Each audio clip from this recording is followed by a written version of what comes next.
Alrighty, we should be live.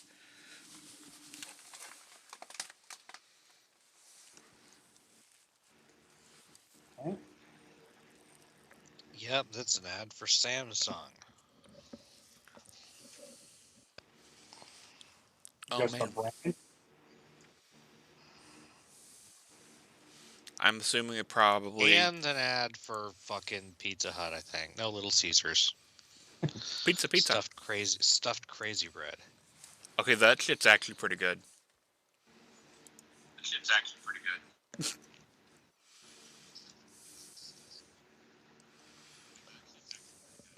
Adam, say something. I heard me and Petty. All right. Am I coming in fine?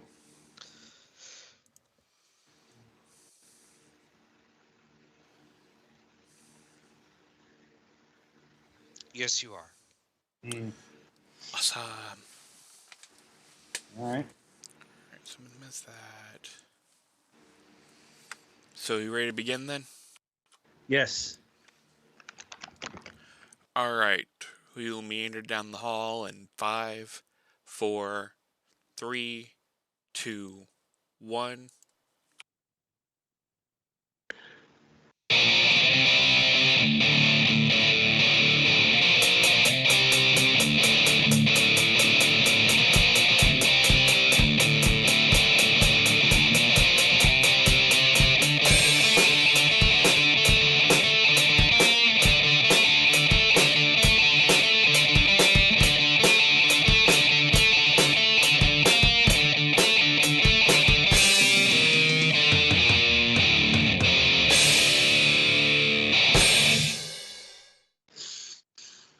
All right. Welcome to the second review of the evening. Up this time is ELEX 2. ELEX 2 is the sequel to ELEX, the vintage open world role playing experience from the award winning creators of the Gothic and Risen series, Piranha Bytes. ELEX 2 returns to the post apocalyptic science fantasy world of Maglan, I think, with massive environments that can be explored with unrivaled freedom via the jetpack. You will be able to move through an epic story any way you want. Several years after Jax defeated the Hybrid, a new threat arrives from the sky, unleashing the dangerous powers of Dark ELEX and endangering all life on the planet. In order to defend the peace on Magalan and the safety of his own family, Jax has to go on a mission to convince the factions to unite against the invaders and to find his own son, Dex, who got separated from him. Dive into a huge, handcrafted, completely unique world with multiple factions and diverse environments, set in a post apocalyptic science fantasy universe. Right, so we got the PlayStation 4 version of this game. So over to Petty for the details. Alright, so yeah, I didn't. First off, I don't believe I've played ELEX 1. So, I few hours of ELEX 1. mm, Uh, like it didn't really run horribly well on my computer, although that might just because of the nature of what it is. mm-hmm. But I will say we did review Risen 1 on this show a few months back because holes needed to be filled. And that was a pirate themed RPG. Mm-hmm. And and I played Gothic 1 back in the day, like about 2004. Um, so I do have quite a bit of experience with Piranha Bytes. Um, and I definitely saw some stuff from their previous games in like the 2 hours I played of ELEX 1. But like the big things that Piranha Bytes is doing with this series is sci-fi Mm-hmm. uh, and that jetpack. They are really proud of that jetpack. Yeah, though, good luck getting much use out of it till your late game. Mm, It lasts maybe like a second or two. It's honestly more to save you from a long fall than do much of anything, really. uh-huh. Yeah, So, that tracks.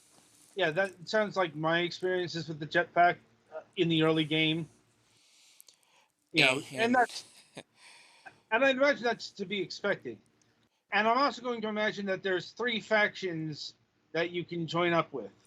yeah, I only saw the I forget their name, but they're the people who are in like a giant cave with a rather authoritarian like class type system. Uh, that's that's the Piranha Bytes special there, right there. Three factions of sometimes wildly differential skill sets and philosophies. Now, that was in Gothic and Risen, and the first ELEX game. So, not surprising it was here. Hmm. And I suppose to open this up to lines of questioning, how does this compare to other Western RPGs you may have played? Well, I guess the problem with that is the most of the Western RPGs I played is like Skyrim and Fallout, which are the better things of the genre. So Mm, this is not that. no, no, I can definitely say that no Piranha Bytes game is Bethesda, Hmm. except for probably bugs. Okay, like there's probably no good way of expressing this, but um, when we want to talk about Eurojank, uh, Piranha Bytes is in that conversation. Uh, and not just in terms of bugs, but sometimes they get really weird about things. Like, if we ever review Gothic 1, I'll be able to talk about the really fucking weird controls of that game. But, I'm going to, like, this game at least controls, like, what a normal game should, I'm going to assume. Sure. I'm like, granted, anything will be sane compared to Gothic 1. I mean, you can get a hang of it, but boy, especially for a PC game, those controls were odd. Hmm. Yeah, it's like you had to press like control and a arrow key, or just really weird stuff to be doing on a PC because apparently they wanted you to be able to do the whole thing on a keyboard. Yeah, like mouse or like controller support is fine, though the like menuing and other stuff you would want to do in a large RPG is god awful. Yeah, I I had to restart the game because after almost 3 hours because I got lost and I had no clue where the next objective was, and I was trapped in an area that I kept getting killed by just the regular mobs. So that's I couldn't even make it back to a even safer area to try and grind my way out. So yeah, that's kind of trash design. Like, I can understand not wanting, just a totally sealed off thing, but at least tutorial point me to a town where I can learn how to play the game. I don't need my hand held, just directions are nice, you know? uh huh. And then, yeah. Honestly, the story is kinda meh. Like, here in the town I'm in, there's supposedly some people who are, like, kinda callbacks to the first game and stuff like that. Mm-hmm. I've not played it, so I couldn't tell you if it's, you know, Good. yeah. Is there any questions you guys have? I do have some questions. Yes. Uh, what kind of performance are you getting out of the PlayStation 4 version? Honestly, the PlayStation 4 version is not terrible. So no like long sequences of stuttering or anything like that? Like, honestly, the worst thing is the first load when you start the game up, especially if you were playing something else and the game was cleared from memory. Mhm. That's probably the longest part. But other than that, it's relatively snappy and, not terrible, like, load times and stuff like that. I'm willing to bet that this game was built for the PlayStation 4 and Xbox One. Because, Probably. you because they do have current gen versions, PlayStation 5 and Xbox Series X versions out. Um, but I'm wondering if it's like Biomutant from last year, where Mm, the game was like in development for those particular platforms. They got they got next gen versions, quote unquote, but they're not supporting next gen features.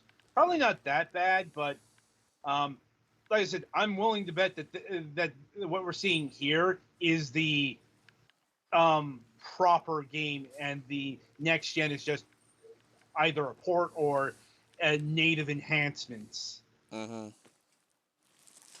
Like, um, and what about like the graphics and music? Any sort, are you getting a lot of glitches or anything in that regard?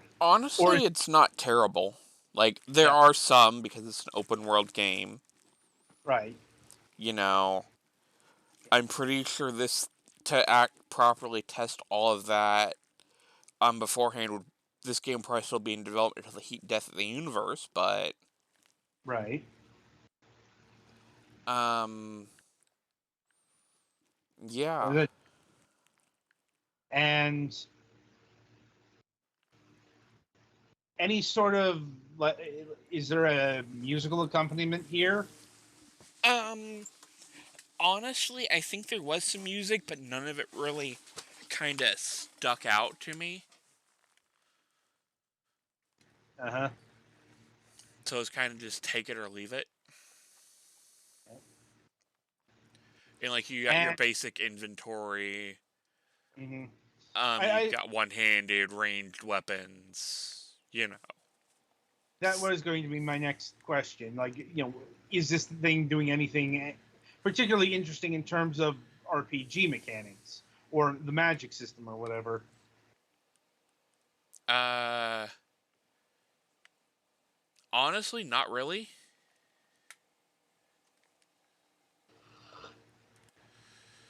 Like, I've not progressed far enough in the game for anything like cool sci-fi that would really differentiate it from other, like, say, Fallout or something like that.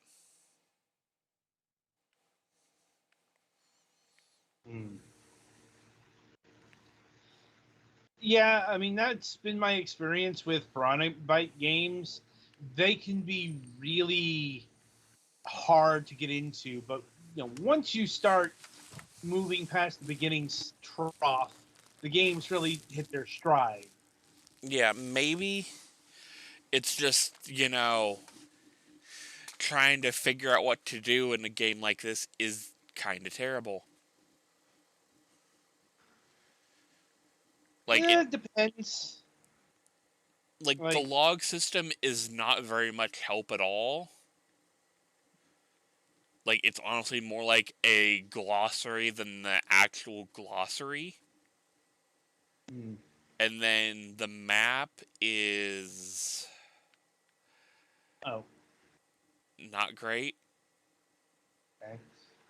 Let's see. Did you encounter a cooking system? Uh, I found like raw meats and stuff that I could probably use to cook, but I've not found There, anything to use there's. it. I'm like, you will absolutely be cooking that meat. Oh yeah, I've played enough RPGs and stuff. No, it will be cooked. It's just I need to find a place to cook it. Yeah, and oh, jeez, something else here, but kind of blanking on it now. I hate when that happens. Mhm. Like, oh, that's right. Did you find that your inventory space lacked any sort of end? Honestly, I've not got enough items to really worry about, hey, is my inventory full? Okay, if I know Piranha Bytes design like I do, I'm going to say you will never have to worry about inventory space or encumbrance for that matter. Good to know. It's actually one of the things I really like about their games. Like, because I know that shit has its fans. They can kindly go fuck off. Mhm. I'm like, because I have always hated micromanaging inventory space and dealing with weight limits and shit like that. It's why I also don't like hunger or thirst systems, particularly. Like, it's fine if you want that as a difficulty option, but not as a, main game Yeah, type of deal. like I said, it's one of those things I get that they have their fans, and they definitely make more sense in like survival games because that's a completely different kind of play style. Um, Mhm. but I've always hated them. It's like breakable weapons. And if I'm remembering correctly, they don't do breakable weapons either. Um, Yeah, like I've been using the same pipe since I started the game, and it's not broken on me yet. So. like I said, you know, they do eschew a lot of are realistic RPG tropes, let's call them, and Mhm. I've always respected their ethos there. Anyway, so I suppose it's time to get into pricing. So this is a curious one because we have a price differential and a noticeable one at that. Because, well, on the PlayStation and the Xbox to boot, this is a full price game. Um, it doesn't have the next gen tax attached to it. It's only $60 currently. Um, the problem is the PC version is clocking in at $50. This is I've seen this before, and it's always amusing. Um, Mhm. Now, in terms of the PC version, we can't really speak to that version, and this is actually kind of important because, okay, in general, the PC version is going to be the best, going to be the best looking and best performing options dependent on your specs. That's just the natural order of things. On the other hand, it's probably going to be the buggiest version. Mhm. Like, um, I know that sometimes that is not the case, um, especially when we're talking about distilling down to last gen systems and that. But I'm gonna, this isn't Cyberpunk 2077 here. Mhm. You know, this is why I was inquiring about the performance and such, because this game seems, built or it can be run on a PlayStation 4. Um, Yeah. that's not an issue. So, given, like I said, Piranha Bytes is a fairly mid-sized at best developer, and they're from Germany, so they have a reputation for buggy games. And I would not be surprised if that extended to LX2. Maybe not as bad as, say, Risen was. Mhm. Seriously, that game just kind of that would crash like a good 1/3 of the time just loading it up. But that is important to note, I think. Mhm. Um, and it does have a soundtrack available for $4.99. No bundle option here either. Why, I do not understand why you would not have a bundle option. The Oh, world may never know. anyway, final thoughts on ELEX 2. Uh, I wouldn't say it's my go-to for any kind of like Western RPG. I've definitely played better. Uh-huh. If you can find it on sale, maybe give it a look if you want like some kind of a different setting. But other than that, probably look for something else. Yeah, I'd probably point, bugs aside, to the Risen series, is there's not that many pirate themed RPGs. Yeah. Right. So that'll about do it for ELEX 2 here. Be sure to tune in after the break, as the Galax will be reviewing Emily Archer and the Curse of Tutankhamun.